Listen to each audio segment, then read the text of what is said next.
नमस्कार, आप देख रहे हैं 30 मिनट में राजस्थान और मैं हूं आपके साथ जयकृति योगी। तो चलिए बुलेटिन की शुरुआत करते हैं और देखते हैं फटाफट खबरें।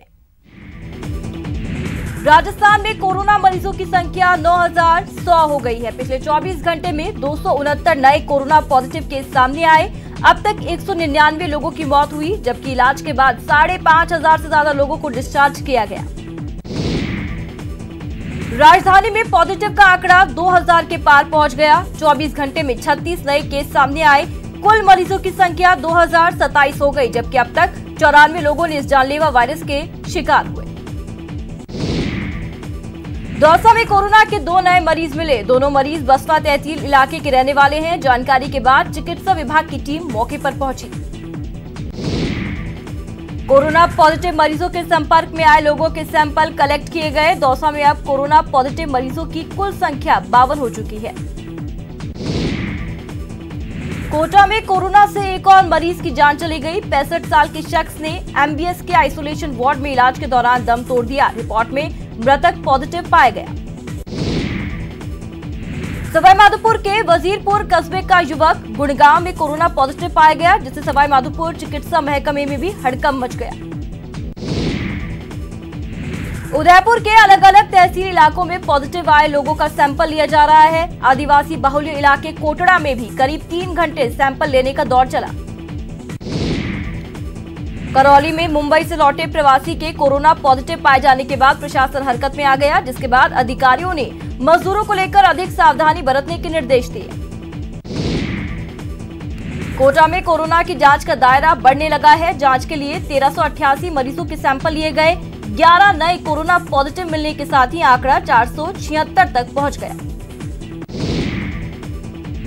कोटा में कोरोना के बढ़ते आंकड़ों के साथ मरीजों की रिकवर होकर घर लौटने वालों का सिलसिला जारी है। कोटा में डिस्चार्ज होने और रिकवरी रेट भी प्रदेश में अच्छी मानी जा रही है। प्रदेश में कोरोना मरीजों की ठीक होने की दर सबसे ज्यादा 67.26% है। चिकित्सा मंत्री रघु शर्मा ने कहा कि प्रदेश में कोरोना संक्रमण की रोकथाम और मरीजों के इलाज की समुचित व्यवस्था उपलब्ध कराई जा रही है। संक्रमण की स्थिति नियंत्रण में है। बीकानेर में भी कोरोना पॉजिटिव का आंकड़ा 100 के पार पहुंचा। कोरोना से बचाव के लिए भाजपा कार्यकर्ताओं ने यज्ञ का आयोजन किया, जिसमें केंद्रीय मंत्री अर्जुन राम मेघवाल भी मौजूद रहे। जयपुर एयरपोर्ट पर रोज फ्लाइट रद्द होने का सिलसिला लगातार जारी है। एयरपोर्ट प्रशासन और एयरलाइंस की तमाम कोशिशों के बावजूद फ्लाइट की सीटें नहीं भर पा रही। अब तक 20 फ्लाइट ने जयपुर से उड़ान नहीं भरी। 1 जून से देश भर में 200 ट्रेनों का संचालन शुरू किया गया और सचखंड एक्सप्रेस ट्रेन धौलपुर पहुंचेगी, जिसको लेकर तैयारियों का जायजा रेलवे स्टेशन पर डीएम ने लिया। भरतपुर के रेलवे स्टेशन के बाहर यात्रियों से ही चलने वाली दुकानों पर फिर से रौनक लौटी। ट्रेनों का संचालन शुरू हो गया। दुकानदारों ने भी अपनी दुकानें खोलकर बिक्री शुरू की। जोधपुर रेल मंडल में 4 ट्रेनें शुरू की गई। ट्रेनों के संचालन शुरू होने के बाद जयपुर जोधपुर इंटरसिटी ट्रेन पहली बार जोधपुर पहुंची। जयपुर में अनलॉक लागू होने के बाद सचिवालय के सभी ऑफिस पूरी स्ट्रेंथ के साथ खुलेंगे। जारी निर्देशों के मुताबिक 30 जून तक सचिवालय में आमजन के आने पर रोक रहेगी। दूसरे ऑफिस के कर्मचारियों को जांच के बाद एंट्री दे दी जाएगी। बीकानेर में बंद पड़ी शिक्षण व्यवस्था को पटरी पर लाने के लिए महाराज गंगा सिंह विश्वविद्यालय ने कवायद शुरू की। विश्वविद्यालय अब 15 जुलाई के बाद परीक्षाओं का आयोजन करेगा। अनलॉक 1 की शुरुआत के साथ ही जोधपुर शहर के अधिकांश बाजार खुल चुके हैं। जोधपुर के नई सड़क बाजार में रौनक लौट आई, तो वहीं व्यापारियों ने फीता काटकर बाजार को खोला। कोरोना संक्रमण के बीच ऑटो चालकों के सामने भी संकट पैदा हो गया और अब लॉकडाउन खुलने का इंतजार कर रहे ऑटो चालकों को कुछ राहत मिली, लेकिन अभी भी लोग ऑटो में सफर करने से परहेज कर रहे हैं, जिससे ऑटो चालक निराश है। बीकानेर संभाग की सबसे बड़ी पीबीएम अस्पताल में अब मरीजों की भीड़ बढ़ने लगी है। जनाना अस्पताल ओपीडी में महिलाओं की लंबी कतारें लगी हैं। भरतपुर के बाजार में लोग सोशल डिस्टेंसिंग की धज्जियां उड़ाते दिखे। लोग बिना मास्क लगाए खरीदारी करते दिखाई दिए। बीकानेर में पान मसाले की होलसेल दुकान पर तलबगारों की लंबी कतार देखने को मिली। यहां भीड़ पर काबू पाने के लिए पुलिस के जवानों को मशक्कत करनी पड़ी।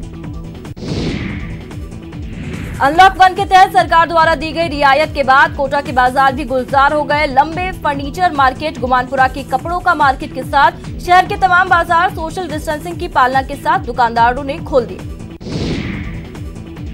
धौलपुर रोडवेज सागार की आय लॉकडाउन में फंस गई है। अब तक सरकार ने 2 बसों को चलाने की अनुमति दी। राजस्थान 22 मार्च से बंद रोडवेज को घाटा 7 करोड़ रुपए से अधिक का पहुंच गया है अब तक नुकसान।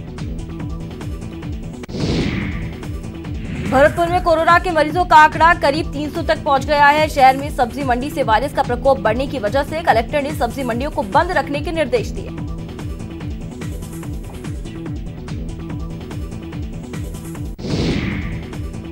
अलवर में राज्य सरकार के आदेश के बाद पर्यटकों के लिए म्यूजियम को लॉकडाउन के बाद खोल दिया गया। संग्रहालय में पर्यटकों को प्रवेश निःशुल्क मिलेगा। जोधपुर पुलिस ने व्यापारी मित्र योजना का आगाज किया, जिसके तहत बाजार के कुछ चुनिंदा व्यापारियों को व्यापारी मित्र बनाया जाएगा, जो क्षेत्र की दुकानों पर विभिन्न व्यवस्थाओं पर नजर रखेंगे, सोशल डिस्टेंसिंग और अन्य नियमों का पालन करवाएंगे। राजस्थान में ये पहला मौका है जब किसी हवन जैसे आयोजन को ऑनलाइन किया गया हो, साथ ही एक साथ 500 घरों में इसे किया गया हो। सवाई माधोपुर में बीजेपी शहर मंडल को 50 पानी के कंटेनर निःशुल्क रूप से भेंट किए गए। भाजपा शहर मंडल की ओर से इन पानी के कंटेनर को शहर से कई जगहों पर रखवाया गया। उदयपुर में पर्यटन स्थलों पर पशुओं और पक्षियों को खाना खिलाने जैन सोशल ग्रुप की टीम पहुंची। कई स्थानों पर गाय, हाथी के लिए भोजन की व्यवस्था की गई। जोधपुर में जान जोखिम में डालकर संघर्ष करने वाले कोरोना योद्धाओं को मानसागर मित्र मंडल की ओर से सम्मानित किया गया। अलवर के भीषण गर्मी को देखते हुए शहर विधायक संजय शर्मा के परिवार की 10 कूलर भेंट किए गए। ये कूलर राजकीय सामान्य चिकित्सालय में भेंट किए गए। कोरोना वॉरियर्स को उदयपुर जिले के चावन कस्बे की जनता ने सामूहिक रूप से सैल्यूट किया। सामाजिक दूरी और मास्क लगाकर नियमों का पालन करते हुए सभी को सम्मानित किया गया। झालावाड़ का मामला झालरापाटन शहर के जीरो मोबिलिटी क्षेत्र में आया, जहां एक परिवार के बुजुर्ग की तबीयत बिगड़ गई, जिसको देखते हुए डीएसपी ने एम्बुलेंस की व्यवस्था कर बुजुर्ग को समय रहते अस्पताल भिजवाया। अजमेर में कोरोना वॉरियर को सम्मानित किया गया। पुलिस के जवानों का सम्मान करते हुए एसपी को जिला पुलिस के लिए फेस मास्क, पीपीई किट और हैंड ग्लव्स सौंपकर हौसला अफजाई की गई। अजमेर के जेएलएन अस्पताल में सफाई कर्मचारियों का सम्मान किया गया। करौली में चाइल्ड लाइन और बौद्ध ग्राम संस्था की ओर से पुलिस सुरक्षा के लिए मास्क, हैंड सैनिटाइजर और पीपीई किट भेंट किए गए। लॉकडाउन से जुड़ी पाबंदियां हटने के बाद नगरीय निकायों के चुनाव की तैयारियां तेज हो गई। राज्य निर्वाचन आयोग ने बाड़मेर और भरतपुर को छोड़कर बाकी 31 जिलों में 129 नगरीय निकायों के लिए निर्वाचक नामावलियों का पुनरीक्षण कार्यक्रम घोषित किया।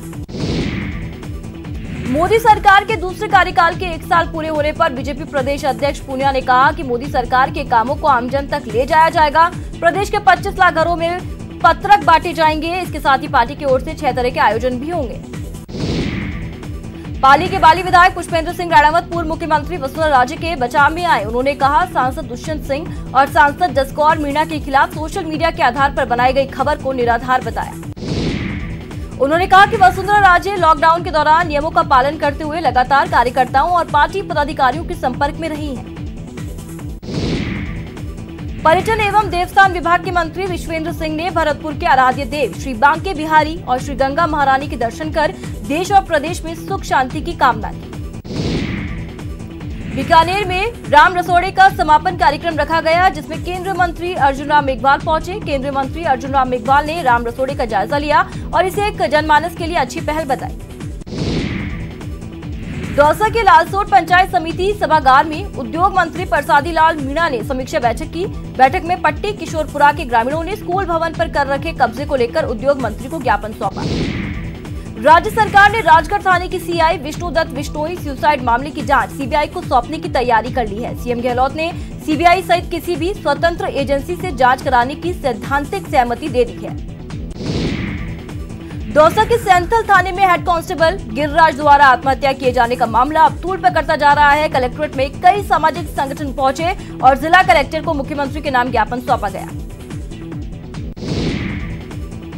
इस दौरान अनुसूचित जाति, अनुसूचित जनजाति अधिकारी कर्मचारी संयुक्त महासंघ और भीम आर्मी के कार्यकर्ता कलेक्टर से मिले और ज्ञापन सौंपकर पुलिसकर्मी गिरिराज आत्महत्या केस की निष्पक्ष जांच करवाने की मांग की।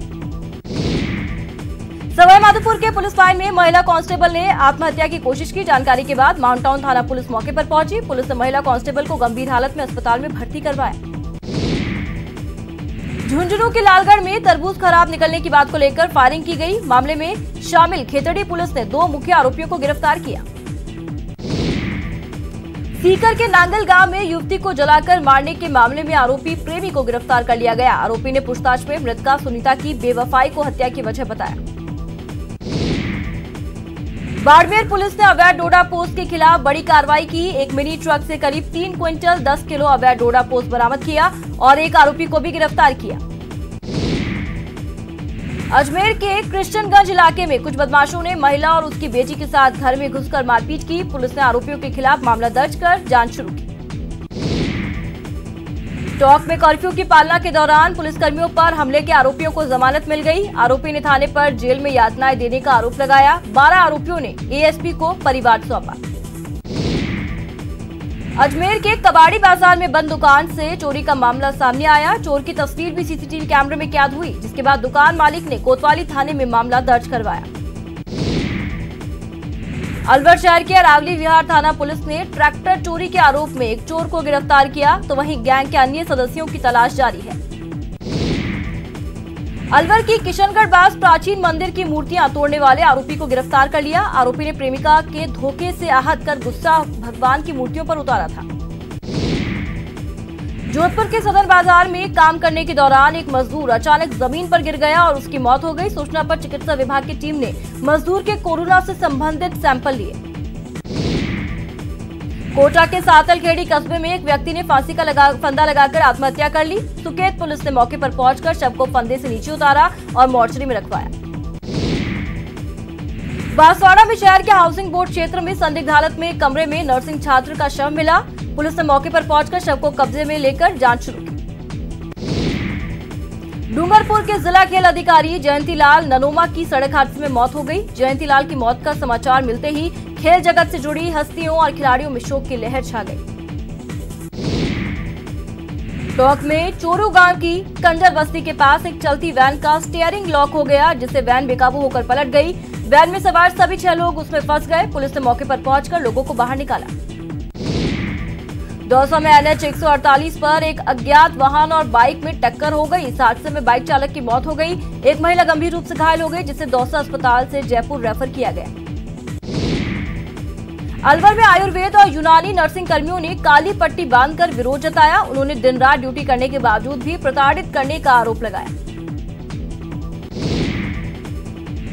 अलवर में नर्सेज एसोसिएशन की ओर से नर्सिंग कर्मियों के पदनाम बदलने की मांग की गई, जिसको लेकर 7 दिन तक अस्पतालों में काली पट्टी बांधकर विरोध किया गया। नर्सेज के पदनाम परिवर्तन की मांग को लेकर 11वें दिन सोमवार को भी नर्सिंग कर्मियों ने काली पट्टी बांधकर रोष जताया। भीलवाड़ा में वेतन बढ़ाने की मांग को लेकर नर्सिंग कर्मियों ने पेन डाउन कार्य बहिष्कार किया। आज जोधपुर में बिजली बिल माफी संघर्ष समिति की ओर से जिला कलेक्टर को ज्ञापन दिया गया। ज्ञापन देने वाले सभी युवकों ने अपने चेहरे पर प्रियंका गांधी का मास्क लगा रखा था। अजमेर में जिन जगह कर्फ्यू है उन इलाकों के दुकानदारों ने जिला प्रशासन से दुकानें खोलने की अनुमति देने की मांग की, जिसको लेकर दुकानदार जिला कलेक्टर को ज्ञापन सौंपने पहुंचे। कोटा में कई मांगों को लेकर आंदोलन तेज हो गया। मांगों को लेकर संविदा नर्सेज कर्मचारियों ने कार्य बहिष्कार कर दिया। नर्सिंग कर्मियों ने CMHO कार्यालय के बाहर नारेबाजी कर प्रदर्शन किया। अलवर के ब्रह्मचारी मोहल्ले में गंदे पानी की किल्लत से परेशान महिलाओं ने जिला कलेक्टर को ज्ञापन सौंपा। बोतल में महिलाएं गंदा पानी भरकर कलेक्टर को दिखाने के लिए साथ लेकर पहुंची। कोरोना महामारी की मार से भीलवाड़ा का कोई भी क्षेत्र अछूता नहीं है। कपड़ा नगरी के टेंट, लाइट डेकोरेशन और डीजे साउंड व्यापारी भी अब उनके व्यवसाय खोलने की अनुमति देने की मांग पर अड़ गए हैं। टोंक के निवाई उपखंड मुख्यालय पर नगर पालिका के सफाई कर्मियों ने प्रदर्शन किया। मृत सफाई कर्मियों के पेंशन प्रकरणों का निस्तारण नहीं किए जाने को लेकर पालिका भवन पर प्रदर्शन किया गया। अलवर शहर में पानी की किल्लत से लोग त्रस्त हो गए हैं। शहर की कच्ची बस्ती में 1 महीने से पानी की सप्लाई नहीं होने के कारण लोग परेशान हो रहे हैं। लोगों ने कलेक्टर को ज्ञापन देकर शिकायत की। बीकानेर नगर निगम की गौशाला में अव्यवस्थाओं को लेकर कांग्रेस पार्षदों ने रोष प्रकट किया। आयुक्त डॉक्टर खुशहाल यादव ने पार्षदों को सुधार का आश्वासन दिया। भरतपुर में नगर निगम के गेट पर लगाया गया सैनिटाइजर गेट देखरेख के अभाव में धराशायी हो गया। निगम में कार्य करने वाले कर्मचारी बिना सैनिटाइज हुए ही अपने कार्यस्थल पर जाने को मजबूर हैं। भरतपुर के डीग में एसडीएम ने कर्मचारियों और व्यापारियों में सोशल डिस्टेंसिंग की पालना के लिए बैठक कर दिशा निर्देश दिए। कोटा में कलेक्टर ने विभिन्न विभागों की बैठक ली। प्रशासनिक अधिकारियों को कलेक्टर ने निर्देशित किया कि राज्य सरकार की विभिन्न योजनाओं का लाभ जनता को समय पर मिले। प्रतापगढ़ के मिनी सचिवालय में कलेक्टर ने समीक्षा बैठक ली। बैठक में चिकित्सा अधिकारी से कोरोना संक्रमण के बारे में जानकारी जुटाई। सवाईमाधोपुर के किसानों ने अधिकारियों पर भेदभाव करने का गंभीर आरोप लगाया। किसानों का कहना है कि पिछले कई दिनों से लगातार अपने माल को तुलाई के लिए लेकर आ रहे हैं, लेकिन समर्थन मूल्य के कांटे पर पहले व्यापारियों को प्राथमिकता दी जा रही है।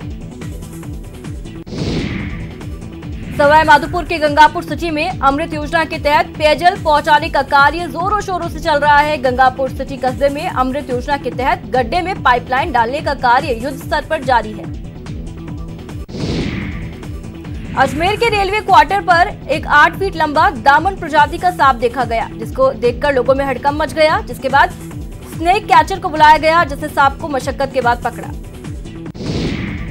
कोटा में एक मकान के अंदर कोबरा सांप घुस आया। करीब 1 घंटे की मशक्कत के बाद 5 फीट लंबे कोबरा सांप को पकड़ा गया। मरुधरा में मानसून को लेकर मौसम विभाग ने अच्छी खबर दी। इस साल मानसून सामान्य रहेगा। इसके साथ ही कुछ इलाकों में सामान्य से अधिक बारिश होने की भी संभावना जताई गई। तो वहीं 5 जून तक बारिश की संभावना है। सीकर में मौसम का मिजाज अचानक बिगड़ गया। जिले के कई शहरों में तेज हवा के साथ जोरदार बारिश हुई। सीकर जिला मुख्यालय पर तेज हवा के साथ हुई बरसात के साथ ओलावृष्टि हुई। कोटा में तेज बौछारों के साथ बारिश हुई। करीब 20 मिनट तक हुई बारिश से गर्मी से लोगों को राहत मिली।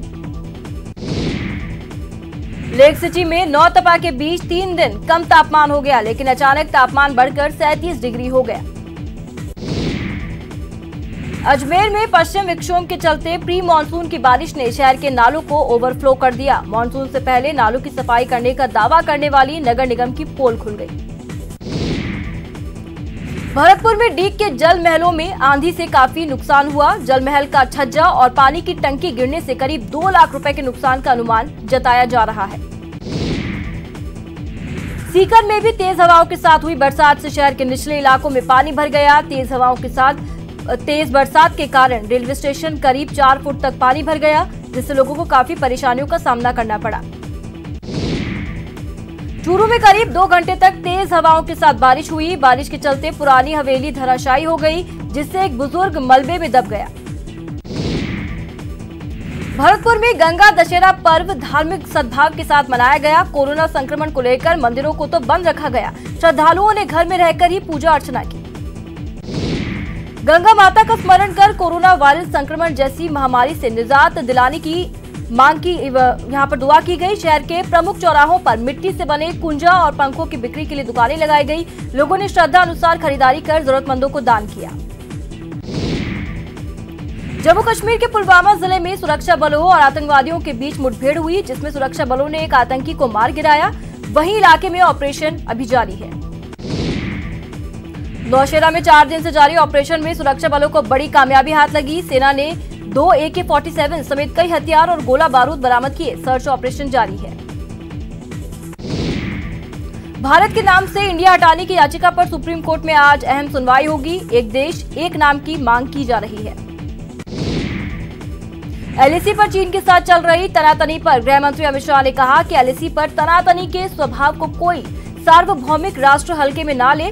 हमारी डिप्लोमेटिक और सैनिक बातचीत जारी है। मोदी सरकार इस पर कोई समझौता नहीं करेगी। न्यूज 18 से बातचीत में केंद्रीय गृह मंत्री शाह ने कश्मीर की हालत एकदम ठीक है ऐसा कहा। आतंकवाद के आंकड़े बेहद कम हैं। उन्होंने ये भी कहा कि कश्मीरी भी ये समझ चुके हैं कि उनके बच्चों को आतंकवाद से मुक्ति दिलाने का काम नरेंद्र मोदी सरकार ही कर सकती है। सीएए को लेकर केंद्रीय गृह मंत्री अमित शाह ने कहा कि लोगों के बीच एक भ्रांति पैदा की गई कि सीएए से लोगों की नागरिकता जाने वाली है। उन्होंने कहा कि सीएए में एक भी प्रोविजन नहीं है जिससे किसी की भी नागरिकता चली जाए। केंद्रीय गृह मंत्री अमित शाह का कहना है कि पीएम मोदी के नेतृत्व में देश की जनता कोरोना के खिलाफ लड़ाई लड़ रही है। सभी राज्य सरकारों ने भी इस लड़ाई में केंद्र सरकार का साथ, जिससे पूरी दुनिया की तुलना में हमने कोरोना को बहुत अच्छे से कंट्रोल किया। महाराष्ट्र और गुजरात में 3 जून को संभावित चक्रवात निसर्ग की तैयारियों को लेकर गृह मंत्री अमित शाह ने एनडीएमए, एनडीआरएफ, आईएमडी और भारतीय तटरक्षक के अधिकारियों के साथ उच्च स्तरीय बैठक की। इसके साथ ही शाह ने दोनों राज्यों के मुख्यमंत्रियों से बातचीत भी की। इसी के साथ बुलेटिन में बस इतना ही। नमस्कार।